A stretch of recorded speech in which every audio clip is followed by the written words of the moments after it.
The man had only brought back a centaur, yet the village's old horse immediately felt threatened. It used to be the only horse in the village and had always enjoyed Hiraku's attention. But now that its position was challenged, it showed up outside Hiraku's house the next morning, acting unusually friendly. This was not the first time the village had taken in new residents. Recently, people from many different races had arrived one after another, and kind-hearted Hiraku had accepted them all. One day, the village received news that over 100 homeless refugees were coming. The current village could not hold that many people, so Hiraku decided to build a new village for them. First, they had to choose a location. Hiraku wanted it close enough for both villages to support each other, but not too close to the river. If that area were ever taken over, the whole river could be controlled. In the end, they chose a place a little farther away. After that, they opened a road. The lizard men and elves volunteered, but the trees were too thick and hard to cut. So Hiraku used his divine all-purpose farming tool and cut through them with ease. Soon, a road between the two villages began to take shape. They also built a wooden bridge, though Hiraku made sure it was not too wide, so large monsters could not cross easily. Then they cleared land, drew water from upstream, and guided it into a reservoir. With that, the new village had its own water supply.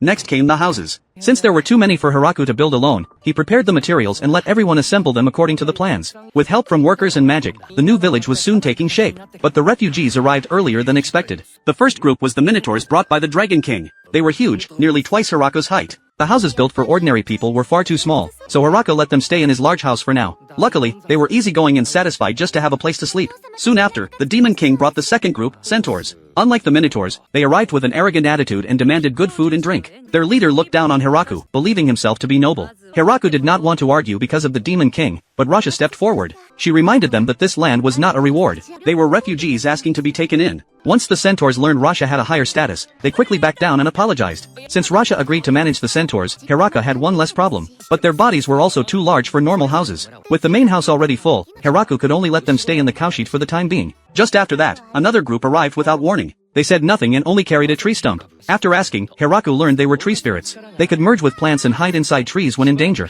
But because humans had cut down too many forests, they had lost their home. Hiraku wanted to prepare food for them, but they said they did not need any. They only wanted to see the fields. From the fruit, they could tell the soil was rich. Though Hiraku found it strange, he still took them to an empty field. The tree spirits were delighted. They did not need houses. Sunlight, water, and soil were enough for them. So the empty houses were temporarily given to the Minotaur children. A few days later, Hiraku finished building houses for the Minotaurs and Centaurs. The furniture was made larger, and even the dining tables were extremely tall. The Centaurs' homes were designed like stables, with rope-controlled curtain doors for easier movement. After a month, the two new villages were mostly complete. Together with the original village, Hiraku now had 3 villages. Village 1 remained empty for now. Village 2 housed the Minotaurs, and Village 3 housed the Centaurs. As for the tree spirits, Hiraku placed them around the edges of all 3 villages to watch the area and pass messages. Now that the villages were ready, it was time for each race to start living on its own.